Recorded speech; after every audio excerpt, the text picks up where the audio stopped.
साल था 1849।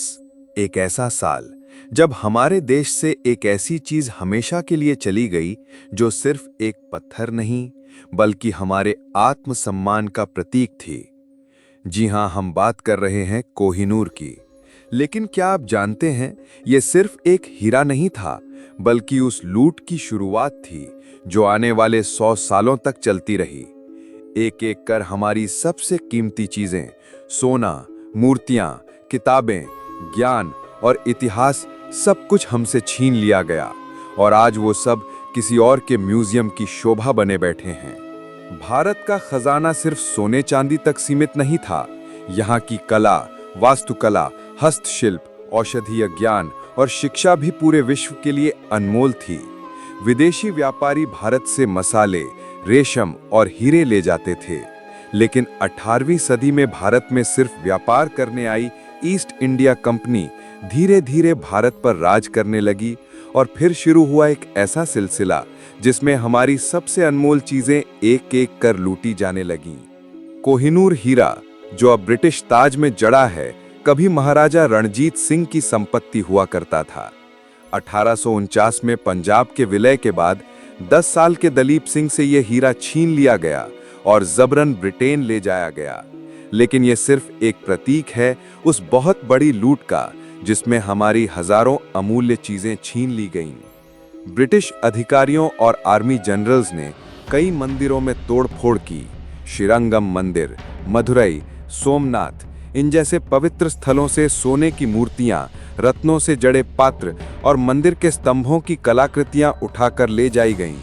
ऐसी कई मूर्तियां आज भी ब्रिटिश म्यूजियम लंदन में बिना किसी विवरण के रखी हुई हैं। 1799 में जब अंग्रेजों ने टीपू सुल्तान को हराया तो उनके किले से एक अनोखी चीज मिली, एक सोने का सिंहासन जिसकी डिजाइन बाघ के आकार में थी। इसे टुकड़े टुकड़े करके नीलाम कर दिया गया। टीपू की मशहूर मैकेनिकल टाइगर आज भी विक्टोरिया एंड एल्बर्ट म्यूजियम में रखी है, एक प्रतीक उस लूट का जो हर युद्ध के बाद अंग्रेजों ने की। भारत की असली ताकत उसका ज्ञान था। नालंदा और तक्षशिला जैसे विश्वविद्यालयों में दुनिया भर से छात्र आते थे, लेकिन जब भारत पर कब्जा हुआ तो हजारों साल पुराने ग्रंथ, आयुर्वेद की पुस्तकें, गणित और खगोल शास्त्र के शोध सब ले जाए गए। कई पांडुलिपियां आज भी ब्रिटिश लाइब्रेरी, ऑक्सफोर्ड, कैम्ब्रिज और यहाँ तक कि वेटिकन सिटी तक में मौजूद हैं। चोल काल की एक छोटी सी मूर्ति, सिर्फ 10 इंच की, लेकिन जब 2021 में उसे ऑस्ट्रेलिया से भारत लौटाया गया तो उसकी कीमत थी 100 करोड़ रुपए से भी ज्यादा। सवाल ये है कि ऐसी कितनी मूर्तियां, कलाकृतियां, पेंटिंग्स और हथियार आज भी विदेशों में बंद कांच के पीछे सजे हैं जिनके असली मालिक हम हैं। ब्रिटिश अर्थशास्त्री एंगुस मैडिसन के मुताबिक भारत 1700 में विश्व की 24% अर्थव्यवस्था था, लेकिन 1947 तक ये घटकर सिर्फ 4% रह गया। अनुमान है कि ब्रिटेन ने भारत से करीब 45 ट्रिलियन डॉलर की संपत्ति लूटी और बदले में भारत को क्या मिला? भुखमरी, गरीबी और गुलामी।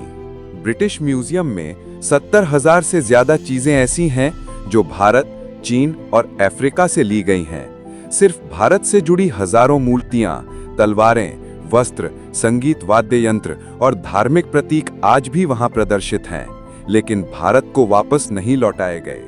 आज जब दुनिया उपनिवेशवाद की आलोचना कर रही है, कई देश अपने पुराने खजानों को लौटाने लगे हैं।